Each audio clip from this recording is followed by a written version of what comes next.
Very good. Wow. Look at all these questions. It shows how peaceful you're getting. So many questions. But before I start today, I wanted to mention a particular point of Dhamma, a particular technique, which is very useful. I meant to mention it last night in a talk on mindfulness, but I ran out of time, and it was important to have a few Q&A.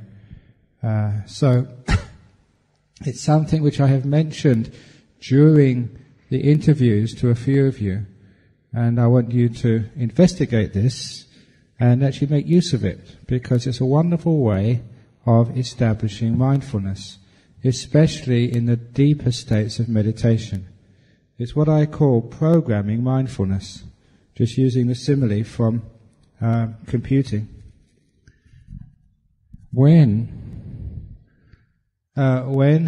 you get into deep meditation, it's very difficult to do anything. In particular, that sometimes you get so deep in meditation you can't come out. You're sitting there very happily, and there's no way that you can form the intention to actually to rise out of your meditation, get off your seat, and maybe go to work. So sometimes people are a bit concerned. What happens if I'm meditating early in the morning and I get into a deep state of meditation and I am late for work and get the sack? The point is that what you need to do is this technique I call programming mindfulness. If you have got deep meditation, your good meditation, you start getting into these quiet and peaceful states. What you should do is the very beginning of the meditation, just after you've sat down, made yourself comfortable, and before you take up your meditation object, you should make a resolution, a determination, that I will come out of this meditation at such and such a time. Or you can say, I will sit meditation for such and such a length of time. Either will do. But let's just say, you'll say to yourself, I must come out of meditation by 7 a.m. so that I can get in the car and go to work, say. All you need to do is to repeat that to yourself very carefully and very precisely. And I usually do it to myself 3 times. I must come out of meditation at 7 a.m. I must come out of meditation at 7 a.m. I must come out of meditation at 7 a.m. You say it precisely and you listen. What happens then? You forget about it. You leave it alone and you go off and do your normal meditation. When it gets to 7 a.m., the thought will come up, it's time to come out of my meditation. And you will come out of your meditation. The program has been put in to your mind. The mind remembers it. It's got its own clock, and you'll come out at that time, with 1 or 2 minutes either side. It's remarkable just how well that works. If you don't believe me, this evening, and I'll remind you about this later on this evening, because I won't forget this, because now I'm going to say to myself, Ajahn Brahm, this evening after the Dhamma talk, I must remind the students about programming the mind to wake up in the morning. I must remind the students to program their mind for waking up in the morning. I must tell my students to program the mind about waking up in the morning. I put that program in my brain now. This evening after the talk, that thought will come up, and I will remind you to program your mind to get up. What I mean there is when you go to bed tonight, when you're sort of laying down, you're reasonably comfortable, then you make a resolution. Say you get up at 5 o'clock, usually. You can make a resolution. I will get up at 5 minutes to 5. I will wake up at 5 minutes to 5. I will wake up at 5 minutes to 5. You make that resolution to yourself as clearly as possible. Then you forget about it and drift off into sleep. You will be amazed. You wake up in the morning. You don't need an alarm clock. You don't need a bell. You wake up in the morning 1 or 2 minutes either side of 5 minutes to 5. It's incredible just how well that works. I learned that technique on my first meditation retreat, and I was amazed how accurate it was. And so, having learned that, if I have an appointment, I don't need to put it down on a Palm Pilot. I put it down on my Mind Pilot. I just say to myself, I must remember to give so-and-so a call at 3 p.m. tomorrow afternoon. I must remember to call so-and-so at 3 p.m. I must remember to call so-and-so at 3 p.m. And I just go about my tasks, and then I might be sort of talking to people, asking their problems, and at 3 p.m. the thought comes up, oh, you must remember to call so-and-so. It works every time. So it means I don't have to worry about things, tying strings around my finger, or asking other people to remind me. I know how to program my mind. And that's also useful if you have any problems in your meditation. For example, if you get to a certain point, you start getting peaceful, and then you start thinking too much. All you need to do, once you can identify that problem, you tell yourself, when I get to that stage, I will not go off thinking. When I get to that stage, I will not go off thinking.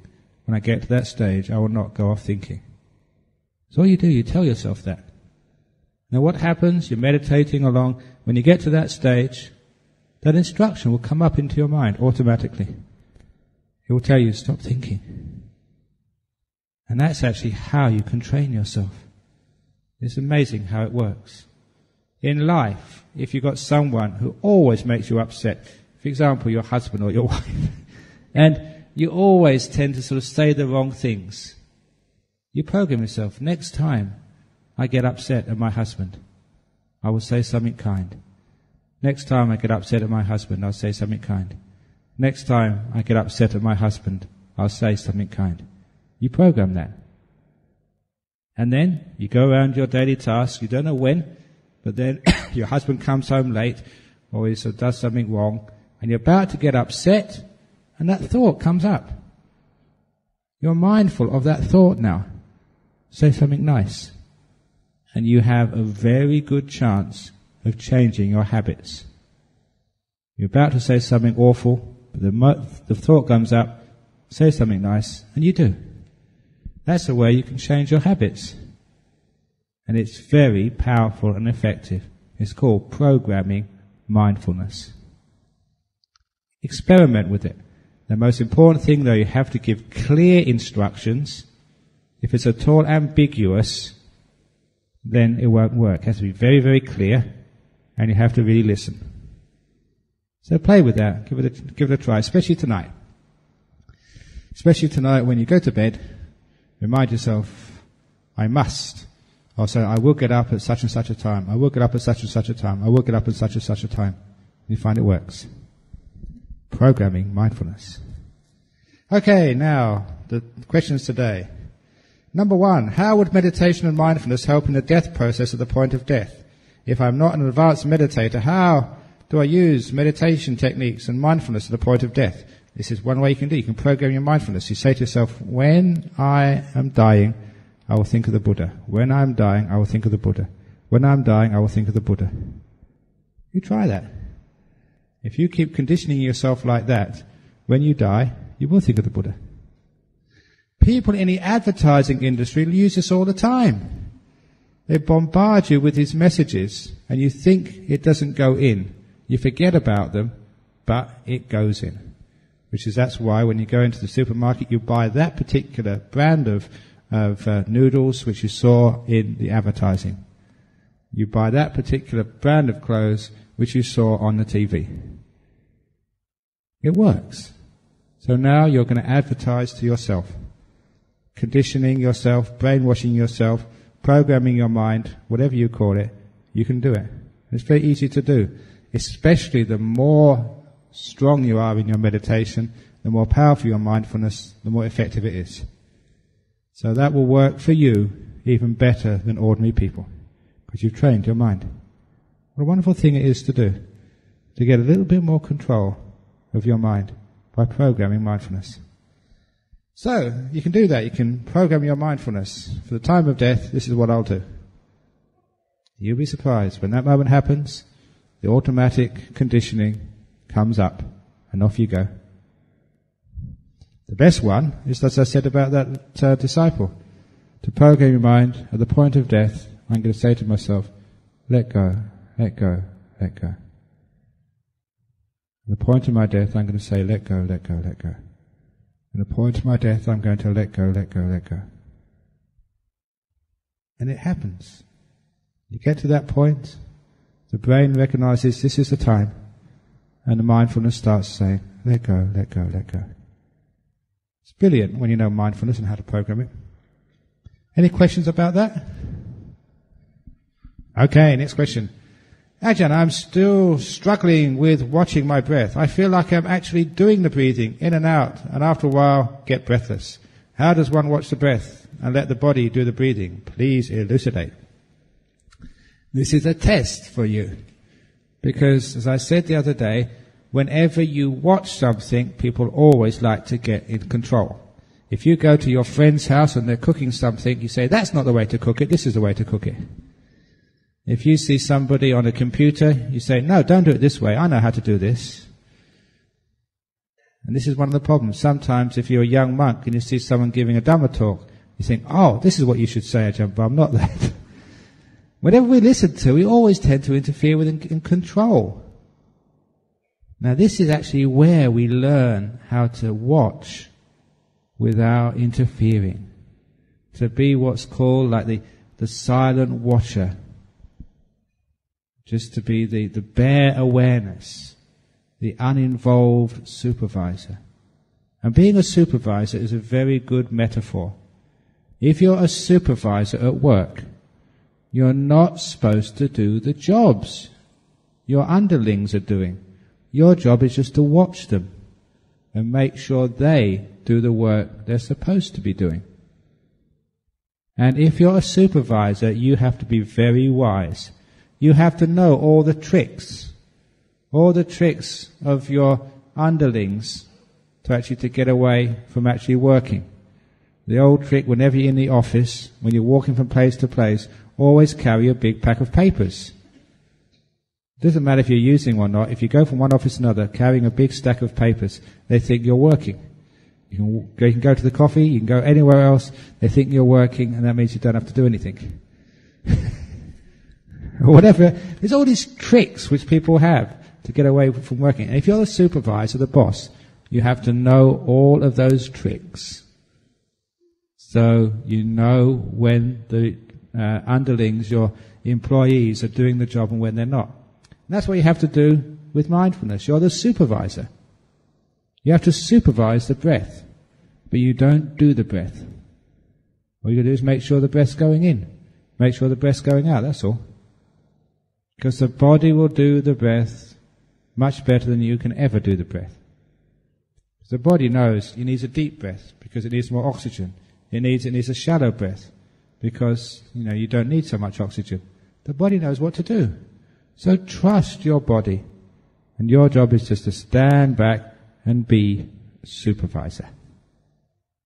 And that's what you do. Another way of doing this is actually to get that objectivity. As if mindfulness is over here and the breath is over there. If you get some distance, some space, imaginary space between the object and the watcher, it's much easier to leave it alone. Because you can use the simile of like watching a TV or watching a movie. If you're watching a movie and you always remember you're sitting in the seat in the movie theatre and the movie's on the screen over there. If you always remember that distance between the movie screen and you'll never get too excited, you'll never get too upset. But when actually you lose that separation, you're right in the screen with whatever's happening. This is what it feels like when you're watching a movie. You're right there. You forget that you're sitting in the seat watching. You're actually part of it all. Which is why when the alien comes in, you jump. Or when the music, the violins come, and the boy finally meets the girl. Oh, isn't this wonderful? And he gets all romantic and slushy. Now this is what happens. This is crazy, the people's attachments, because they don't want to be objective, especially when they're watching the movie. They want to get involved. Because there's this disciple of mine, she was a Chinese Thai girl, and her mother in Bangkok would once a week go and watch the Chinese movies. And every week when she came home from the Chinese movies, her eyes would all be red. She'd been crying and crying and crying and crying. Because she told me, I don't know if this is true, you probably let me know, that in the Chinese movies, it's the same plot, boy meets girl, and someone gets in the way, either it's the Imperial Chinese Army, or it's the parents, or something happens, and so the boy loses girl, and they come back in the end, and it's almost as if the boy will meet girl after all, and they live happily ever after, but that's the Western movies. In the Western movies, the boy always meets the girl, they live happily ever after. In the Chinese movies, the boy and the girl never meet. And it's always so sad. Oh, and you go crying, crying, crying, crying. And you like doing that, you're crazy. They like crying. But why do we do that? We want to get involved. Now, if you can only remember, it's only a movie, that's all. One of the stories I tell was when I was a student. I remember we went with our girlfriends once, my mates and our girlfriends. We went to see the movie West Side Story. Anyone old enough to know that movie? It was a very famous movie at the time. It was almost like Romeo and Juliet set in New York. And in the very end, there was Tony and Maria, these like lovers from the opposite side of the tracks. And they tried everything to get together. They were in love, but they came from different families, and there was problems. And I think Tony's brother shot Maria's brother or something. There was all sorts of problems. And in the very end, so they were just running to. Someone was trying to kill Tony, and Maria was running to tell him to save him. And it was under one of these street lights in the Bronx in New York. Tony was waiting for Maria, and Maria shouted, "Be careful!" And at that point, a bullet ripped through the night and hit Tony. And Maria came running to him and took him in his arms as he was dying. And they started singing, "There's a place for us, somewhere, sometime, a place for us."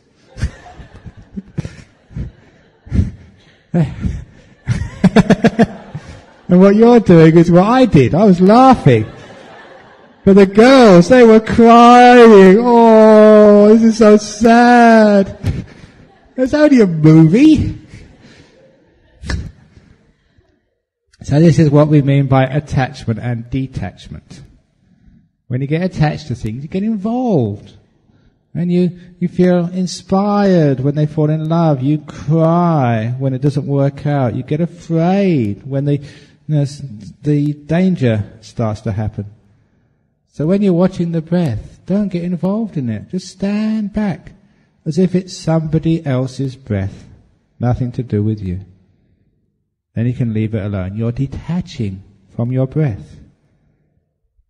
That's what detachment means. It's not my breath, it's the body's breath. The body does the breathing, I just do the watching. That's what you do, supervisor. Okay, in that way you'll be able to watch the breath. Whatever it does, you can just do it. And you let it go. Don't get involved. So that's a test. You have to keep on trying, find out these skillful means until you can watch the breath without interfering with it. You get the payoff because the breath gets very still and peaceful. You don't have to do anything. You're the supervisor. You don't have to work. Isn't that wonderful? You don't have to do the work yourself. Someone else does it. You don't have to do the cooking today. Someone else does it. You don't have to do the washing up. Someone else does it. Isn't this a holiday? Why do you live every day as a holiday, like me? Holy days, every day. So you don't get involved. You just watch. Especially the breath. Let the body do the breathing. That's the body's job. That's what you got a body for, to do the breathing. You leave it alone, and it does it so well. You can just relax. It's like you can imagine yourself going on either Singapore Airlines or MAS. What do they say as soon as you get on the plane? Do you have to do anything? You've got a pilot and flight attendants. They do all the work. When you get on the plane, all you need to do is to sit down and do nothing. And what do they say over the intercoms? They say, sit down, enjoy the say over the intercoms. They say, sit down, enjoy the flight, and enjoy the in-sight service. Not the in-flight service, the in-sight service. That's what you do, enjoy the in-sight service. So you sit down, let go, enjoy the in-sight service. Okay, so try that. Any comments about that? Yeah.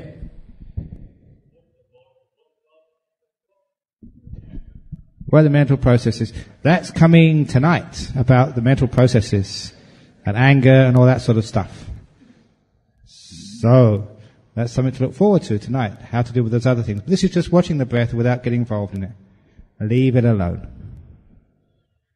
Ajahn, during meditation, sitting or walking, is it necessary that the tongue touches the upper palate? For walking meditation, is there any specific movement for the hand? Okay, no, you can put your tongue anywhere. You can put it out if you like. As long as your tongue can just be happy. So ask your tongue where it wants to be. And wherever it wants to be kind to your tongue. And just let it be like that. This is actually sometimes what I do. When I start meditating, I close my eyes. And actually one of the important things is, especially group meditation, everybody must close their eyes. Don't keep your eyes open. One of the important reasons is if we know that we've all got our eyes closed, that if you've got any itch on an important part of your body, you can scratch it knowing no one's looking. If you want to pick your nose, you know that no one can see you. So you say, the point is that you just try to get your body comfortable. However it's comfortable. So what I do sometimes, I ask my feet, are you happy down there? Now it's not being stupid, because when you actually ask that question of a part of the body, mindfulness goes down there and you get an answer. If you never ask, you're never told. So you ask, feet, are you happy? Knees, how are you going on down there? Bottom, you comfy? Ask the question. So shoulders, how are you getting on? Head, are you okay? And now the person who asks this question always asks tongue, how are you doing in there, in the mouth? And then the tongue will answer, yeah, I'm comfortable, I'm not comfortable. Because when you actually ask that question, you look, you're mindful, and then you get the answer. It does not matter where the tongue is as long as it's comfortable. The same with the hands. It doesn't matter where the hands are as long as it's comfortable. You just leave them alone after a while.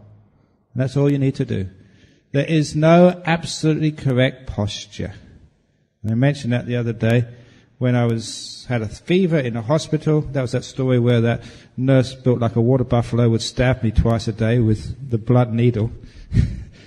I had a fever, I was sore, I got in a deep meditation, I was in this really ridiculous posture. It was all over the place, but it worked for me. It wasn't any posture, I was lying on the bed, but it wasn't like the lion posture like you see the Buddha lies down in Kusinara. It was a leg over this way, a leg that way, an arm over here, all over the place. But it didn't matter. For me it was comfortable. And I go into deep meditation as a result. So don't look for other people, how they're sitting. Look for yourself. That's why you can sit in a chair.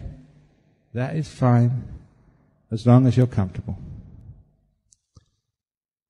Dear Ajahn, is funeral chanting for a deceased person important? Can the ceremonies help the deceased person in reincarnation? Thank you. Sometimes I explain that when I do the chanting for a deceased person, I also use that chanting to focus my mind, to concentrate the mind, especially on such things as a metta sutta, to focus my mind on the meaning of metta. I use that as a tool of focusing.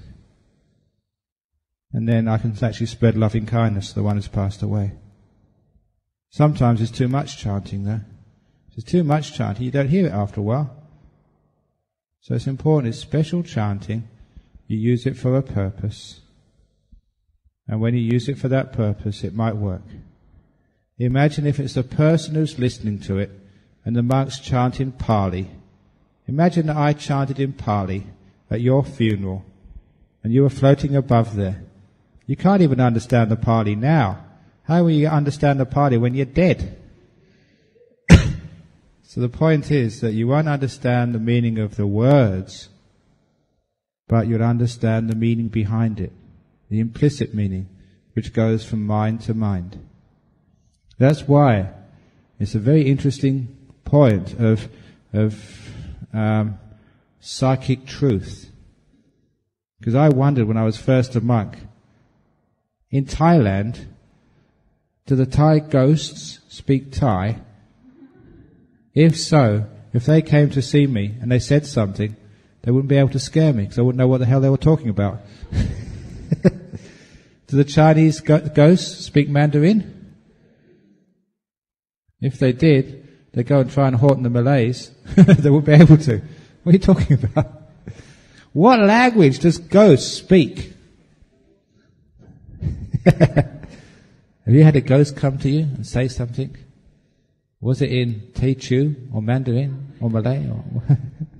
It's not. The ghosts speak the language of the mind. So even if you are a Westerner and you got this old Chinese ghost, you'd understand perfectly what he or she said. Mind to mind. That's how the communication works. So, because of that, you understand that when a person's a ghost, they just died. It's the same as a ghost, but no, not really a ghost, because it's just a mind-made body just for the time being. They will understand through the mind. So they may be an old grandmother who can't speak English at all. You get a monk like me to give a sermon, they will understand what I say. Because it's mind to mind. So yeah, it can work. Any questions about that? No? Good. Why do some monks disrobe? Ajahn Brahm, who was abbot of Perth Monastery in the past, suddenly disrobed. Can you explain a bit?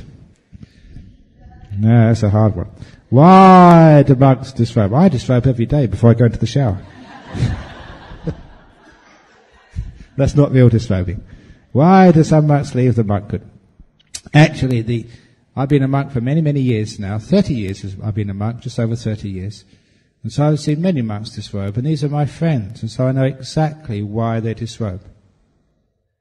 Now, first of all, there's the explanation or the excuse why they disrobe. And please know the excuse is very rarely the reason.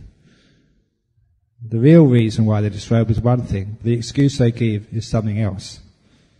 The real reason why a monk disrobes is because they haven't got enough happiness. Because when you become a monk or a nun, you start off with inspiration. You've got so much faith in the Buddha, Dhamma and Sangha. You've got so much inspiration in the path of renunciation. And that inspiration gives you happiness for many years. But after a while, like anything else, the inspiration wears off. It's there to start giving you another source of joy. And that source of joy has to be from your meditation. If your meditation takes off and you have happiness in your meditation, like some people here have already got some happiness in their meditation, because I watch them smiling, then you don't want to disrobe anymore. Because you've got a happiness which is so wonderful and so beautiful. Why do you want to go back to the world? Remember, like for monks, some of the very young monks, they can't just be apart from seeing girls and pretty girls, because you live in the world. I mean, Ajahn Chah once said, when he was a young monk, like any other young monks, he had lust. And so he decided for 3 months not even to look at a woman for the rains retreat. And he'd always look down. He would never look to the left or the right. If he thought there was a woman somewhere, he wouldn't look at them. And, of course, he didn't have any lust for those 3 months. Didn't see anyone. Once his determination, resolution was finished, he finished the 3 months, the first girl he looked on, wow, bam. He had so much lust. And he realized that's not the way to deal with it. Just by not trying to look at these things. Because they're there. You'll eventually see it. As a monk, you have to deal with that. And the way you deal with it, the best way, this is according to the sutras, you get the happiness of meditation. And when you've got the inner happiness, you don't look for happiness outside. It's the psychology of your mind that will always look for happiness. And if you deprive it of happiness, it will go somewhere to find happiness. You've already experienced this in your meditation. If you're not happy in the moment, the mind will start thinking about something else.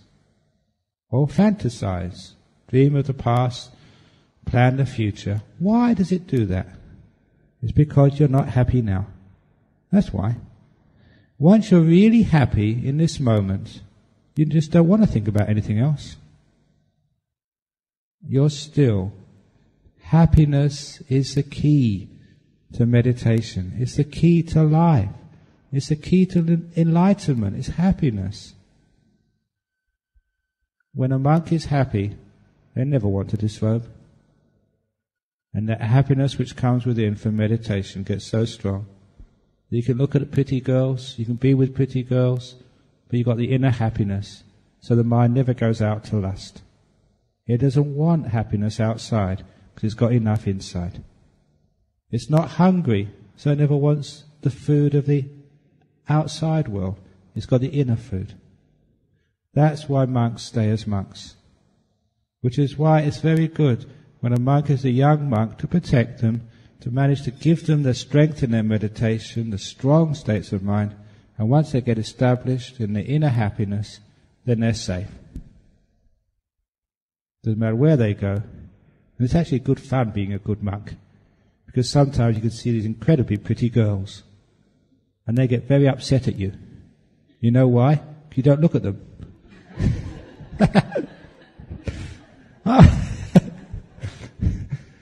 Because if you're a very beautiful girl, that you get used to all these guys looking at you all the time.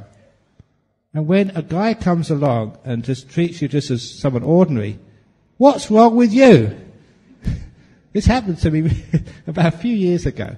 I went to this meditation group in Sydney, a very expensive part of Sydney. It was actually Double Bay. And in this meditation group was a TV star. This girl who goes in many, many TV programs. She's very famous, very well known, very beautiful, but I don't watch the TV. I didn't know who she was. So when I started giving this talk, she was looking at me and smiling.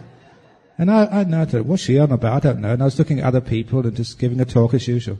And she got very upset because I didn't recognize her. I didn't say, there's that so-and-so, she's in the movies.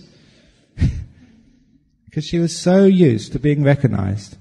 That was her pride, that was her ego. And when I, as a monk, just treated her as an ordinary person, she was very upset. There's this story, I saw this in one of the newspapers, when George Bush the when he was just became elected as the President of the United States, he went to visit UK.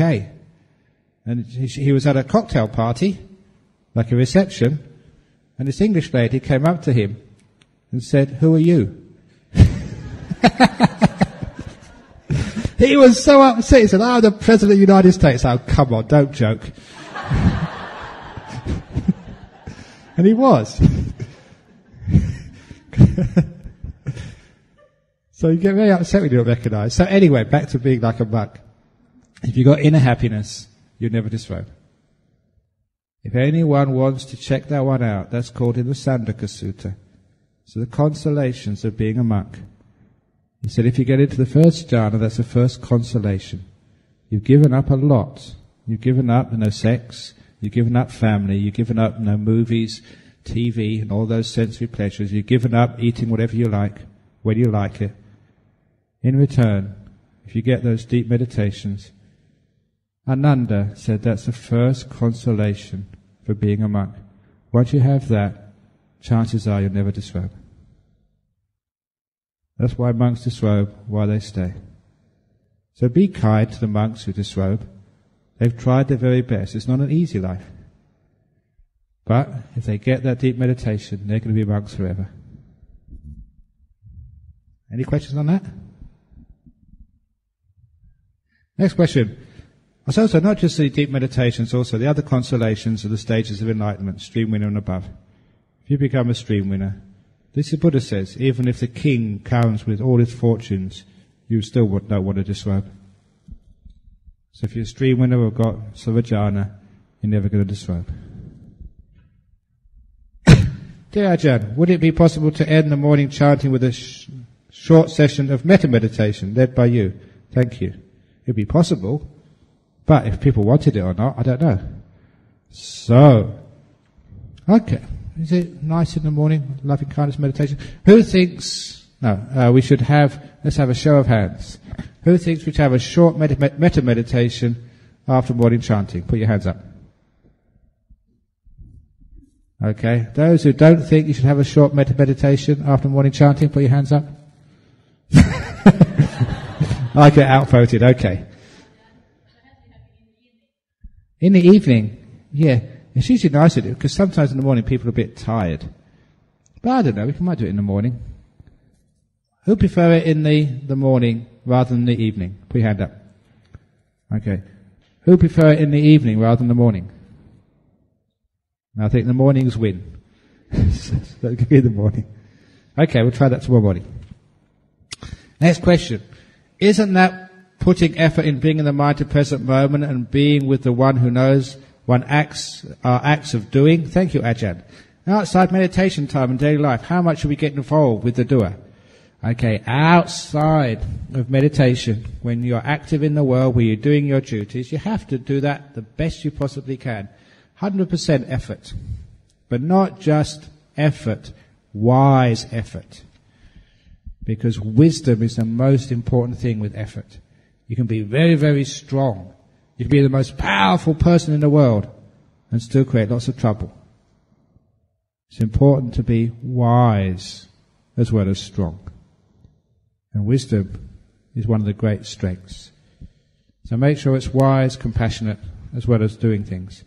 But when you bring the mind to the present moment, it's actually the opposite of doing. It's letting go of doing. You may make that resolution, okay, I'm going to come into the present moment. But really, you're doing letting go. You're abandoning the future. You're abandoning the past. It is an act of letting go. Which is why that sometimes people look at the monks and say, you monks, you're just attached to being a monk. And that's a really stupid thing to say. This is letting go. It's like saying, you're attached to letting go. So anyone who tells me, you're attached to being a monk, and I say, yeah, and you're attached to being a layperson. You said it first.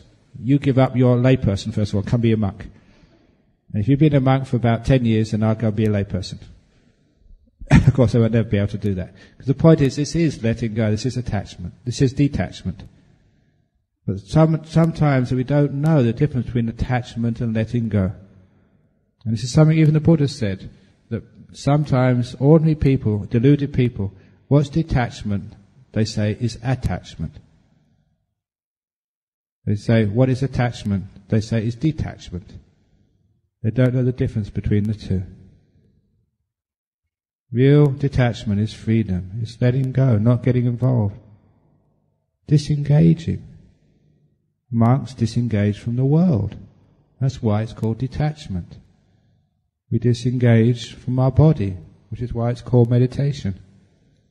We disengage from samsara, which is why it's called enlightenment. All stages of letting go. So please know what's attachment and what isn't. If you put effort to bring the mind to the present moment, it's like holding the mind like this. Keep in the present moment or else. You won't be able to do it. You let go, you put down the past. You put down the future. You let go of those two things. The only thing you've got left is now. This is what happens when you let go of time. You're in the present. So it is an act of letting go, not an act of attachment. Okay? Next question. Here we go. Can you advise us on how we could be more interested in watching our normal and uninspiring breaths moment to moment? Wow. Your breaths are not uninspiring, they are literally... Wow. Your breaths are not uninspiring, they are literally inspiring. Respiring means breathing. Inspiring means breathing in. You inspire and you outspire. Actually, you don't outspire, do you? You expire. Don't do that. You can inspire, but don't expire, please. But this is where the word expire comes from. Aspire, like respiration, spirit. That's what the original English meaning is. Breathing. It's to breathe. To have spirit is to breathe. Inspiration is actually to be breathing in and out. Expiration, when the last breath goes out, and that's it. So, if you're really inspired, it means you're breathing. Breathing is, by its etymological meaning, is inspiring. But the point what you're trying to say is that to be interested in it, you put interest in it. It's fascinating, this breath. If you're really mindful, you'll find that no breath is the same.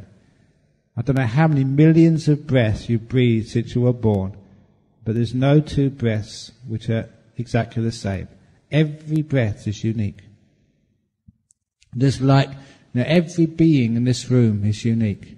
Even though there's a couple of twins here, you are unique. Your mother knows your difference very easily. You think your breath is twins, but no, everyone is unique. And it's important to you. If you go and visit someone who's sick, the nicest piece of advice to stop them dying is keep on breathing. That's a good piece of advice when someone's sick. So what's actually happening there? The breath is important to you. It's your vehicle. It's like a car. So in order to make it more interesting, you can do loving kindness with the breath. Bring the two together. Look upon your breath like a baby. Like your baby, like your child. Imagine that, men and women, men have become very good these days looking after children. Imagine you've got a child in your arms, your baby, your maybe 3 or 4 month old son. You're cradling in your arms as you go shopping. Would you drop the baby somewhere and forgot where you dropped it?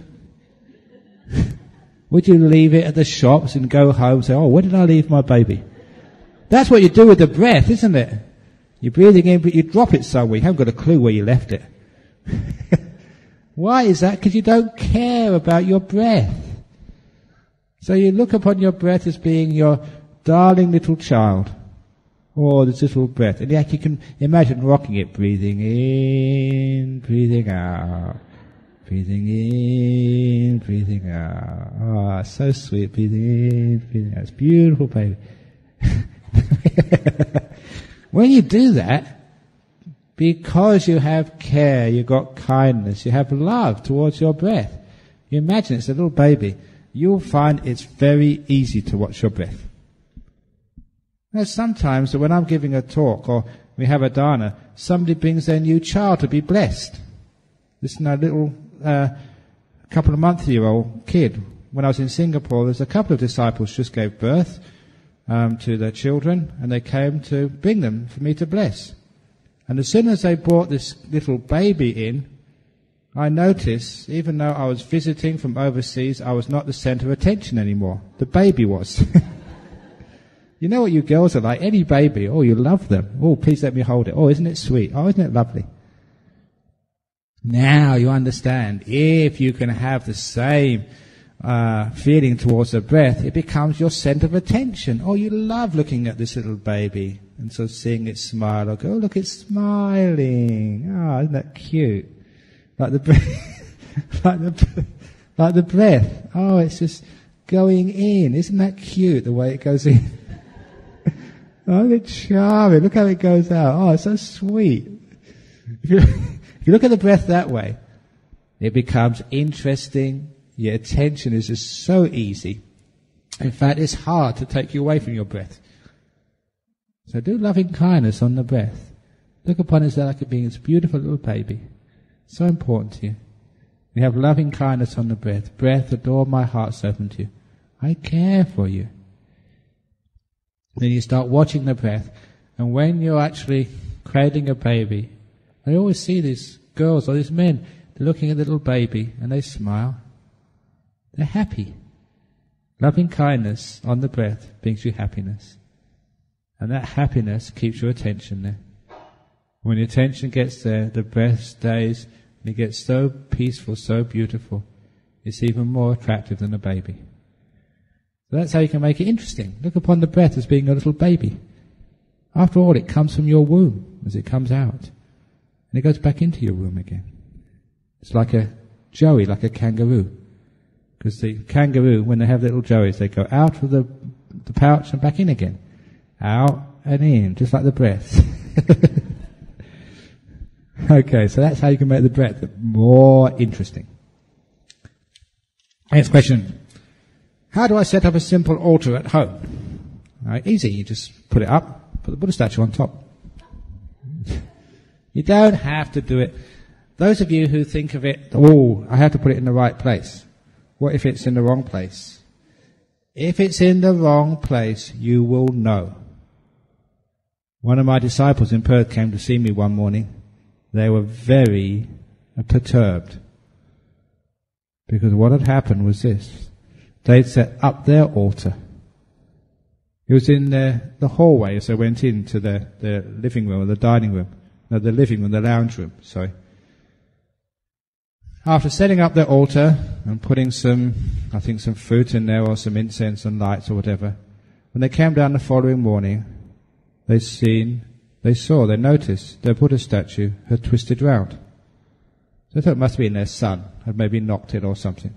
So they straightened up again. When they came down the following morning, the next day, it had twisted round again. That really made them spooked. So they asked their son, did you do anything? He said, no, I didn't. So they thought, who knows? So they straightened it out again. On the third morning, it had also moved. This is supernatural. So they came and saw me. and I said, where you put it? You know what they'd done with it? They put it in front of a mirror. And it had moved by itself. Buddha statues don't like being in front of mirrors. Because it's against the rule for a monk, actually, to look at yourself in a mirror just for vanity. If it's to shave yourself, it's okay. And you put it in front of a mirror. And it moved. So any of you who get concerned whether you're putting the Buddha statue in the right place or the wrong place, if it's the wrong place, you will know about it. It will move.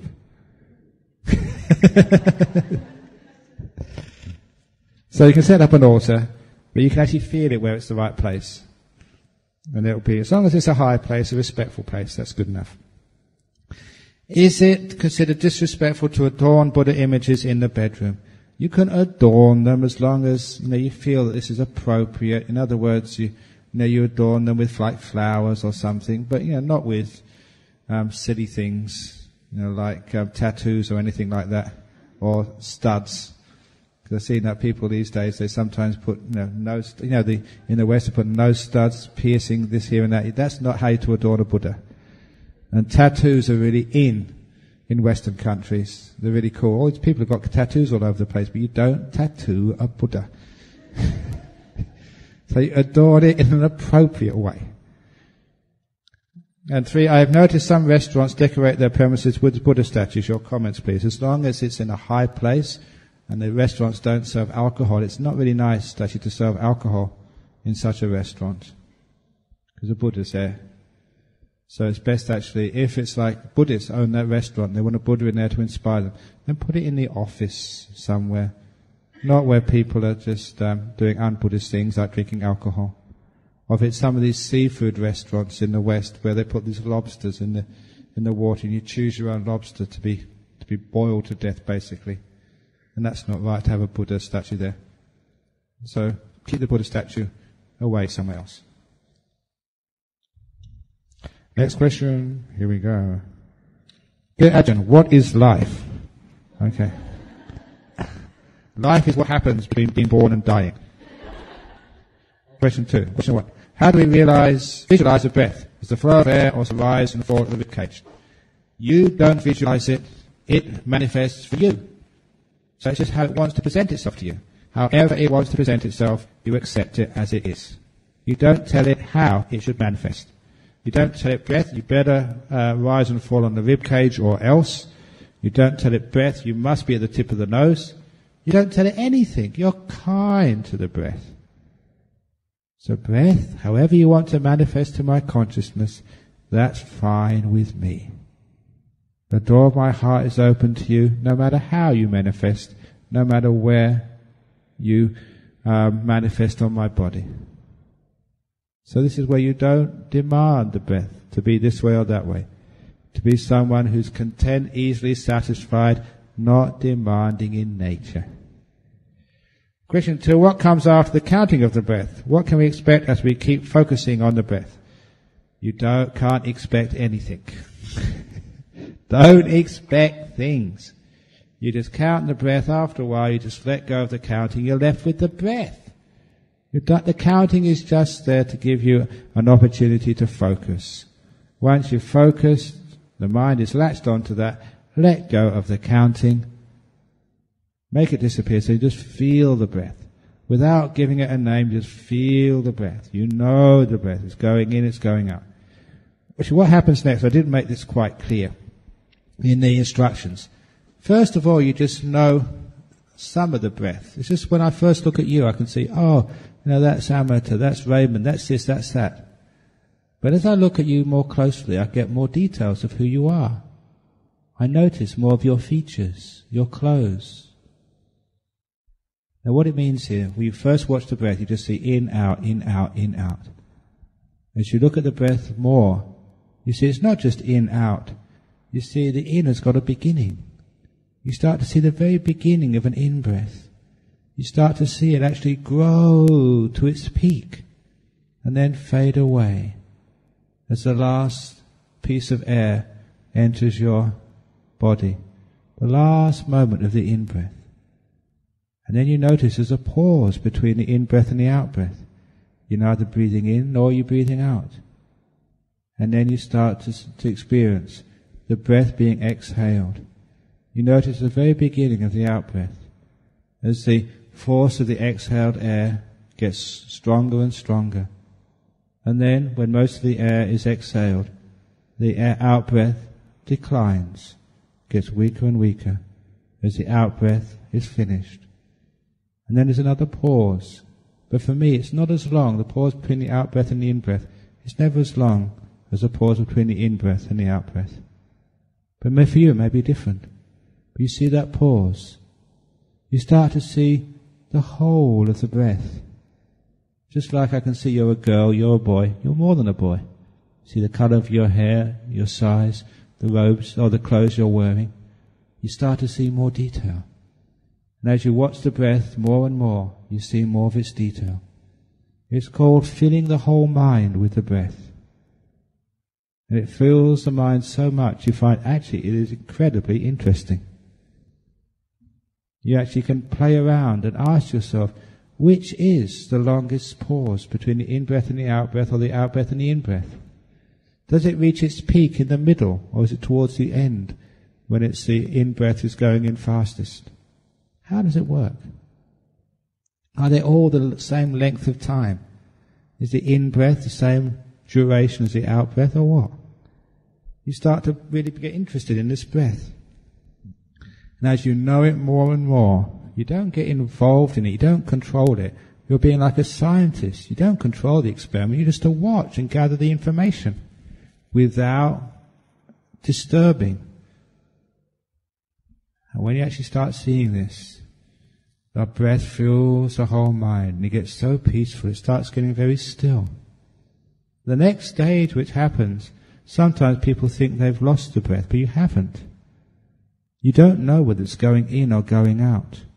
Because what happens next is best explained by a simile given by Buddhaghosa. He probably got the simile from someone else, but it's a brilliant simile. It's a simile of a carpenter sawing a piece of wood. If you start sawing a piece of wood, when you first watch, you're focusing obviously on where the saw hits the wood. When you first start looking at that, you can see the handle of the saw, you can see the tip of the saw, the end of the saw. But as you focus in, after a while, just like the simile of the bird being shot through the eyeball, after a while, all you can see is that part of the saw just touching the wood. You can only see one or two teeth, and just that little piece of wood where the saw is hitting the wood. And therefore, you don't know after a while whether that tooth, that sawtooth, is at the beginning or the end of the saw. All you see is one sawtooth meeting the wood. The attention has become focused and refined.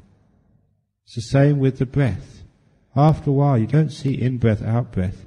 You just see this one moment of breath happening now. This instant of breathing. And you can't tell whether it's in-breath or out-breath. It's no longer important.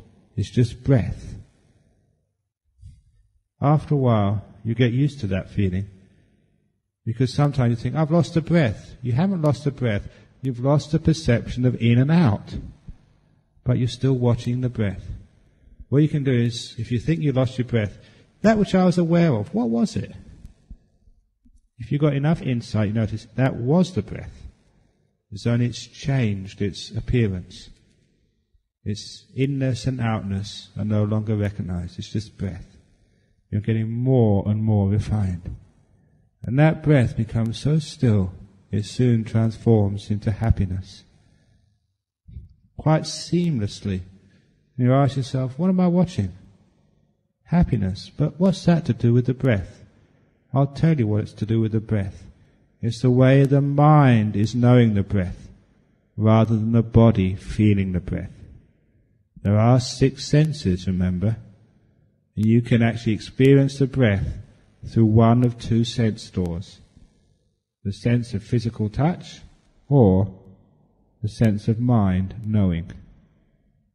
What's happening here is you're transferring the perception from a physical touch to a mental knowing. It just happens by itself. You're not feeling the breath anymore, you're knowing the breath. And that knowing is usually manifested as a beautiful, happy feeling. That's how the mind knows the breath. You're just happy. People ask, what should I do? I've lost the breath. Don't disturb the process. Sit down, do nothing, and enjoy the insight service. That's all you need to do. So, don't do anything. After a while, you recognize that you are watching the breath. It is happening. But the breath is changing its appearance. You just stay with that happiness. And it grows and grows and grows. That's where nimittas come. That's where you see the mind. The whole purpose of meditation, letting go of time, letting go of the internal commentary, the thinking, letting go of the body and its 5 senses. So there's no more seeing, smelling, tasting and touching. All you're left with is the mind. It's going to the world of the mind by turning off the switches of the 5 senses of thinking and time. That's the whole purpose of this meditation, to get into the mind. Okay, great question. Any comments on that? Okay, next question. My God, this is not one question, it's a whole essay. Can you please show your wisdom, explain the difference between meditation, contemplation, and reflection? Contemplation is thinking. Reflection, you can reflect upon anything. So the data is not sufficient. So contemplation is just thinking. Reflection is you have some data and you try and understand it. What meditation is, you're getting the very refined data. You are calming the mind, going in and seeing what's inside of you. So you don't contemplate or reflect at the beginning of an experiment. When you're a scientist, you're doing an experiment, you're taught, do the experiment first. Objectively, collect all the data, but don't interfere with the experiment while it's in process. If you try and make a conclusion before you've got all the data in, you'll skew the experiment. This is why that sometimes people, when they're doing an experiment, they know what they want to prove. They know what they want to prove. So any data, any results, any readings which do not agree with what they want to find, they rub them out. They don't even record them. They just throw them away. And that's the way that you never find truth. You only find what you want to find. To be fair, to be rational, to be wise, you have to be objective, have no vested interest at all in what you're finding, and to take down the data objectively and fairly. So you don't contemplate or reflect yet. You gather data first of all. And only when you've gathered the very fine data of stillness and peace, then you contemplate, then you reflect. Contemplation and reflection are best done at the end of the meditation, at the end of the experiment. When you've got all the data in, then you think, what was that? What did that mean? That's when insight arises. Not at the beginning of the meditation, not in the middle, at the end. So I'll talk about that later when I give some more teachings on insight meditation. But this is what we do. Oh, actually, got some other questions here. That's the difference between meditation, contemplation, and reflection. 2, I try my best to meditate throughout the retreat, but sometimes when saturation comes, is that possible? Can we move back to contemplation and reflection? Or will that ruin the whole purpose of meditation and retreat? No, you can contemplate and reflect. You can have what I call playtime. Just when you're a young girl, a young boy, when you're at school, you'd go to school, your lessons early in the morning, mid-morning you have playtime. And then you go back to class, then you'd have lunch, and then in the mid-afternoon you have playtime again. Why do they still have playtime in college, in universities, in schools? Because you can't expect to be able to concentrate on the lessons for 24 hours a day. If you did, the kids will go crazy. Which is why we, even in the retreat, we have playtime. This is part of playtime. This is why I tell funny stories. Because when you laugh and you relax, afterwards, you've relaxed, you haven't been trying to meditate, and you can meditate much better afterwards. Why we have lunch, why we have a rest after lunch. So give yourself playtime. A cup of tea, or do some walking. Don't be serious and strict 24 hours of the day.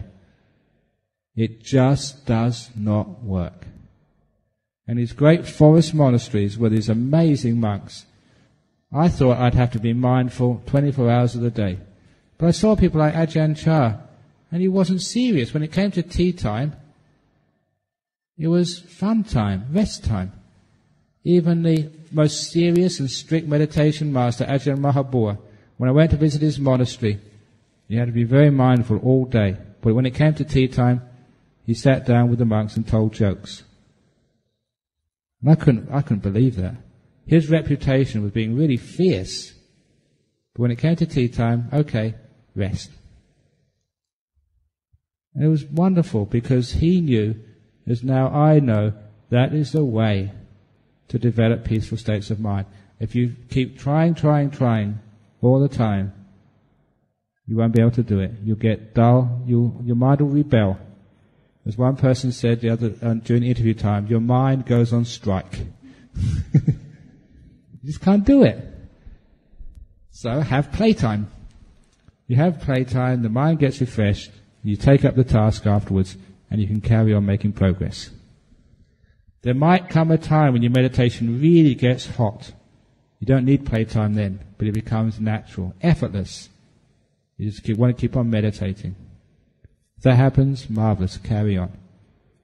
If you feel you need playtime, you're getting a bit dull, things aren't working, have playtime.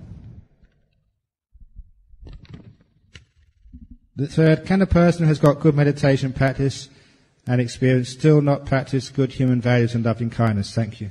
I think it's impossible. If someone's got good meditation practice, they have to have loving kindness. Because loving kindness is part of letting go. That's what letting go is, kindness. Generosity is letting go. You know, I've said this before, we don't have donation boxes in my monastery in Perth. We have letting go boxes. We have metta boxes. So people can practice metta, letting go. Very good. They're facts, my goodness. I'll let it go. So this is actually how we practice. And if we're really practicing well, it is letting go, it is better.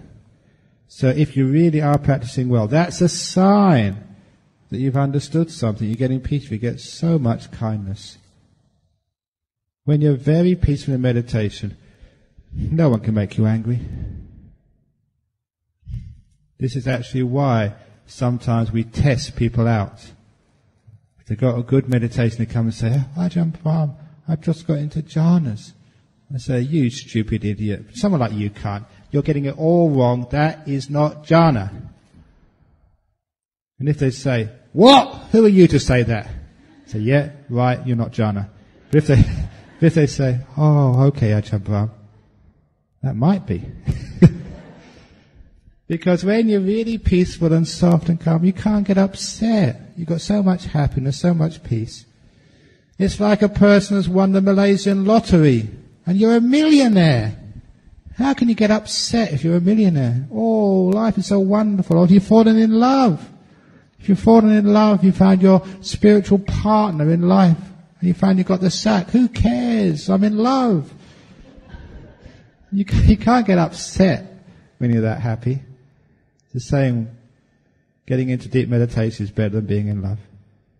Oh, so nice. You just can't get upset.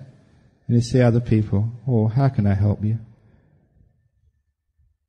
So you get lots and lots of compassion and kindness and generosity when you get in deep meditation. Next question. Can you please explain a bit on the third and fourth links of dependent origination? What is the difference between consciousness, third link, and Namarupa? Fourth link. Any overlapping? Thank you. Okay, what's actually happening there? That consciousness is like the passive side of the mind. Namarupa is the active side of the mind. But it's also the object of consciousness. You know, of Namarupa, one of the most important things of that is Chaitanya, will. Also Manasikara, attention. It's what the mind does. Look at Namarupa as the objects of consciousness. Consciousness is actually the screen. Namarupa is the movie on the screen. The point is here, you can't have a movie without the screen.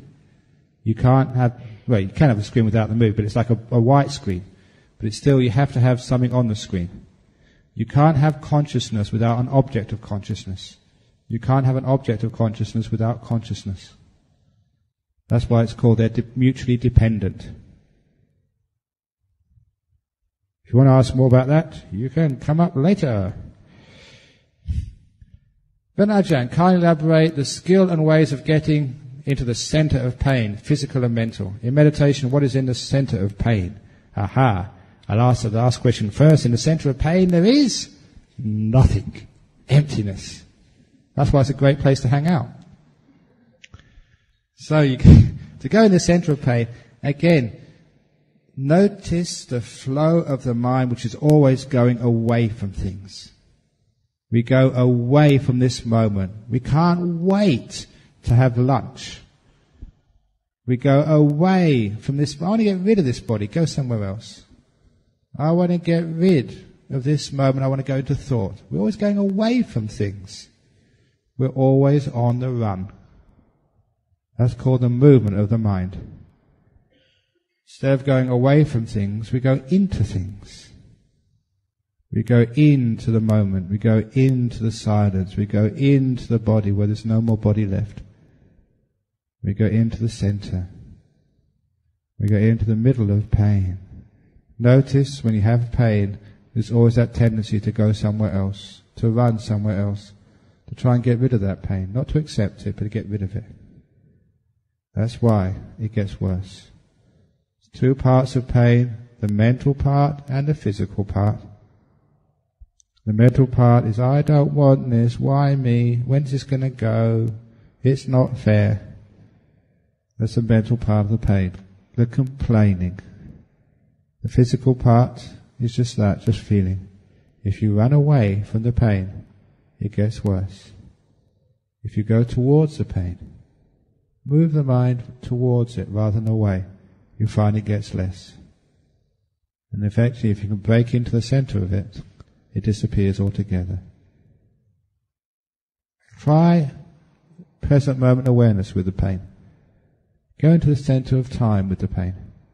Just now. Because this pain is already here. It's come. You can't get rid of it because it's here. In the present moment, there's no problem with pain anymore. You're stuck with it. It's only when we think, how long is this going to last? I can't stand it any longer. When we involve time with pain, it gets worse.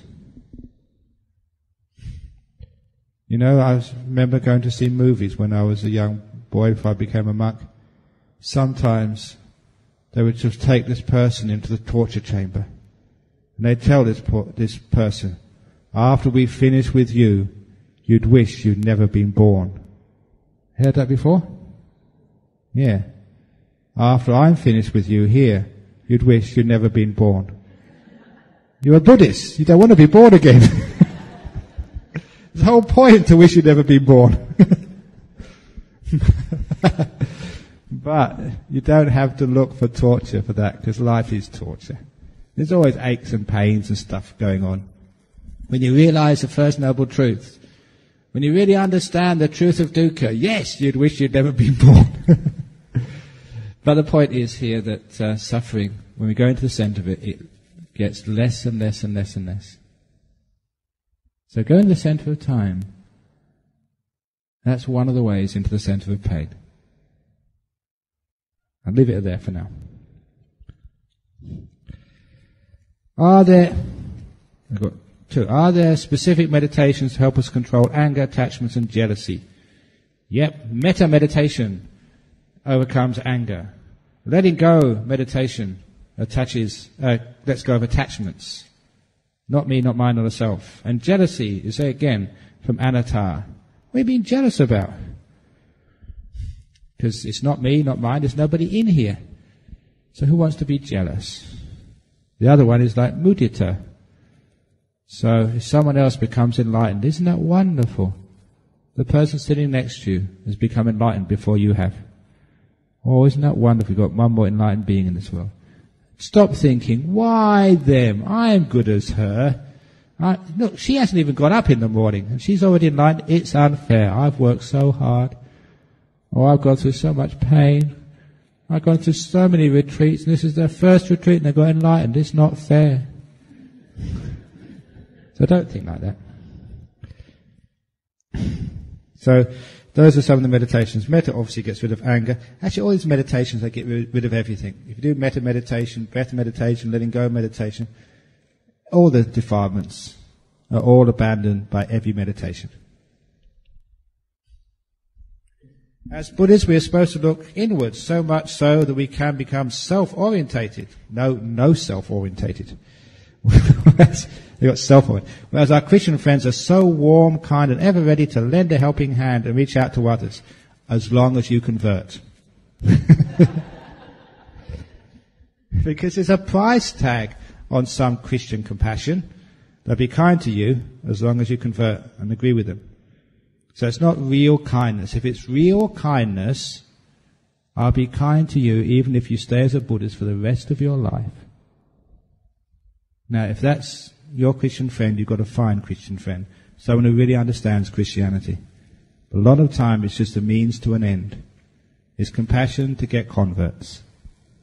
That's why as a Buddhist, you should be kind and compassionate and reach out to your Christian friends, your Muslim friends, your Hindu friends, not wanting to convert them at all. I'm going to be kind to you, care for you as a Muslim. I don't want you to change. I love you for who you are. And that's what compassion is. If it's I'm being compassionate to you, as long as you come to my church, as long as you change who you are, that's not compassion, that's sneaky business. And Buddhists are compassionate and warm. We do reach out. Look, I've reached out all the way from Perth to come to KL. That's a pretty long hand. And I've just seen on the boards over there, you're reaching out with orphanages. You go to Burma, people go to India, they help out orphanages, they help out with old people's homes. We give our organs to others. Some of the Christians don't like giving their organs. We reach out, we give even our body for others. So don't downplay the compassion of Buddhists. Buddhists are incredibly compassionate. And I think the Buddhists are the most compassionate people in the world. Because when we give, we never make a big fuss and bother about it. We build hospitals, we actually support hospitals, but we don't put a big cross on it to say, look, this is what we've done. We're humble givers. And sometimes people mistake that for not giving at all. We are incredibly compassionate. How do we apply mindfulness to our daily activities? You don't apply mindfulness, it happens. As you get more and more peaceful, you get more and more aware. As you get more and more aware, you see more things. As you see more things, mindfulness just happens.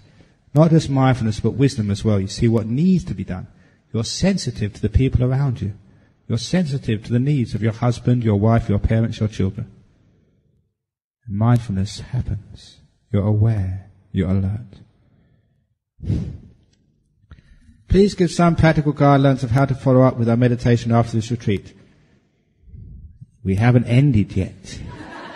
My goodness, whoever wrote this is already 6 or 7 days ahead of themselves. You may not have a time after this retreat. You may die on this retreat.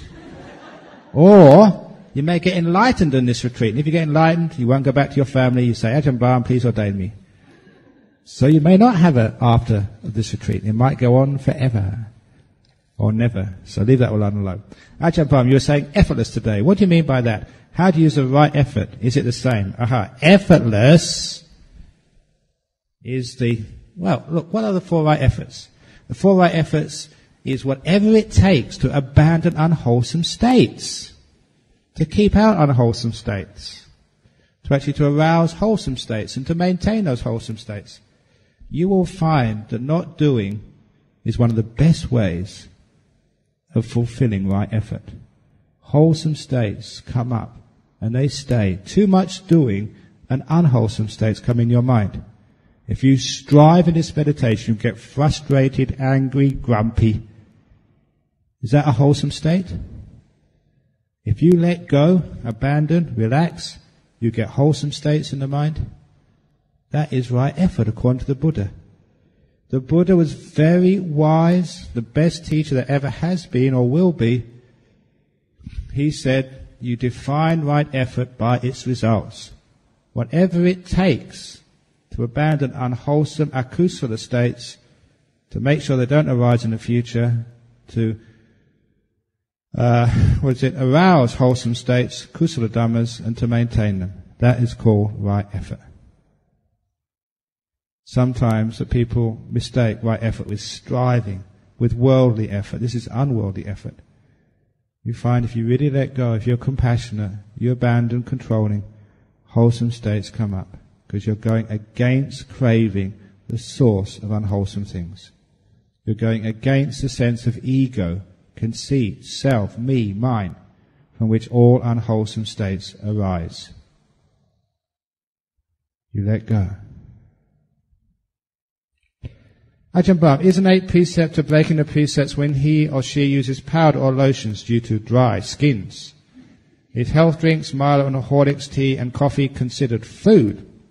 You're not breaking your precepts as long as it's just for medicinal purposes. In other words, you've got very dry skin. If you don't put the powder on, it is going to sort of be uncomfortable for you.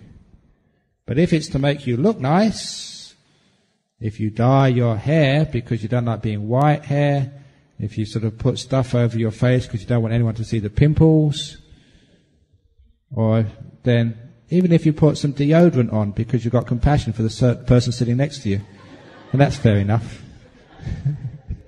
But it's not there for it's not there just to make yourself beautiful. It's not there just to make yourself beautiful. It's out of compassion for someone else. That's okay.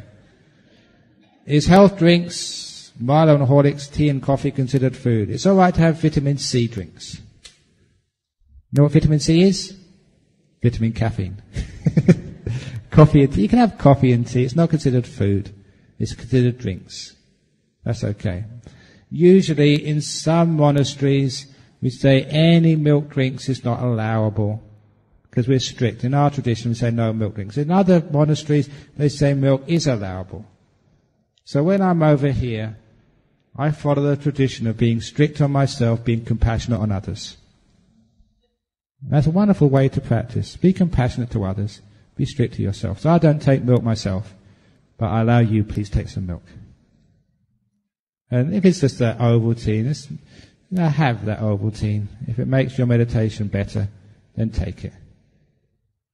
But don't go on and sort of start taking, okay, we take a bit of rice. We have rice water. Rice water is the same as Ovaltine, isn't it? Rice water. Same thing really, just like rice milk. They call it rice milk. And then the rice milk gets thicker and thicker and thicker. And then what's the difference between rice milk and rice? You might as well take rice. And when you take rice, well, you might as well have it fried and have it as noodles. And then, well, you've got to have something. It's only just a few little vegetables on top. And by the end you have a 3-course meal. Okay. Dear Ajahn, question. When we experience sleepiness or when the mind wanders off, do we return to observe our breathing or leave the mind as it is? Thank you. Be radical. Leave the mind as it is. Allow sleepiness to be. Tomorrow I think I'm giving a talk on the hindrances. So I'll leave that question till tomorrow, tonight, isn't it? Tonight, hindrances. So you'll find that answer tonight. But thing is, when I'm giving the talk tonight, please don't be sleepy. Otherwise, you'll ask the question again. 2, please explain the difference between meditation and contemplation. I've done it already. Must the mind be in a meditative mode to get into contemplation? Yep. Otherwise, you're just thinking. Next question. Here we go. Please kindly answer the following questions. What are the different types of meditation available for daily practice? All meditations are available for daily practice. Everything is. It's absolutely necessary to do walking meditation before sitting meditation. No. You can do sitting meditation between walking meditation, or walking meditation before sitting meditation. The only thing which is absolutely necessary is you don't do both at the same time.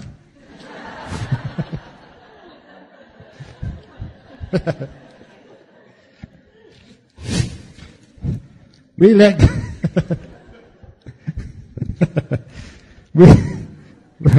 go by meditating, or we let go before we can meditate.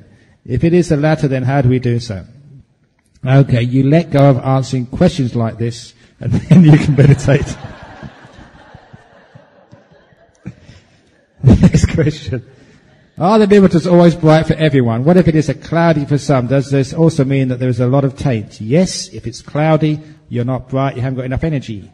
So make your nimitta bright. It gets brighter as it goes along. That's just the way it is. Could you please advise if a person wishes to distribute or donate his or her lifelong savings, which is the way that gives the greatest yield? This question arises in line with your advice on the best but simple way a Buddhist burial could be carried out. Yeah, it's just give your donations where you think it will make the most benefit for the world and where it brings you happiness. Because this is one of the things when the Buddha said for monks, if someone asks you where should we give our donations, the monk should never say, give it to my monastery, give it to my project, because that's like selfishness.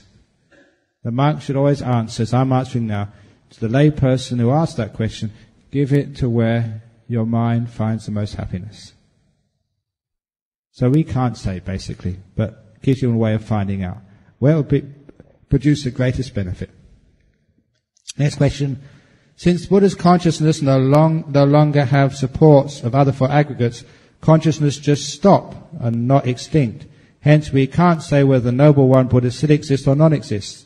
either exists or non-exists. Is this the right view? Thank you.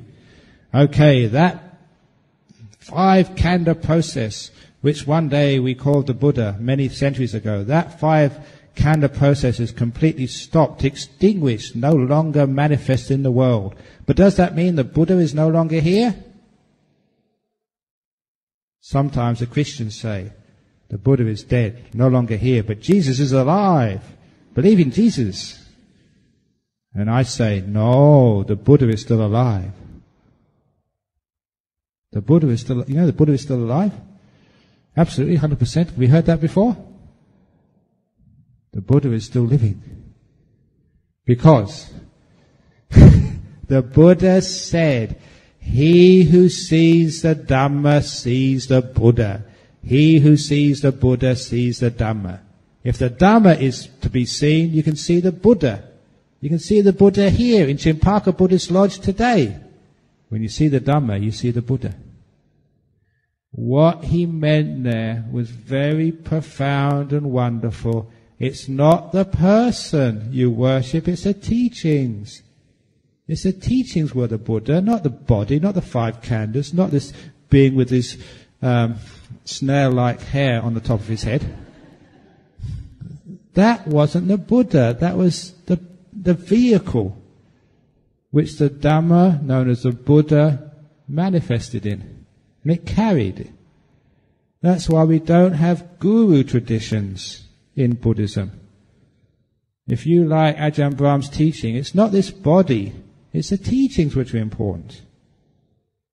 So we don't worry about bodies, about 5 khandhas. It's the Dhamma which is important. So yeah, the Buddha is still alive, because the Dhamma is still alive. So you can actually put on your cars, on these little stickers, Buddha lives.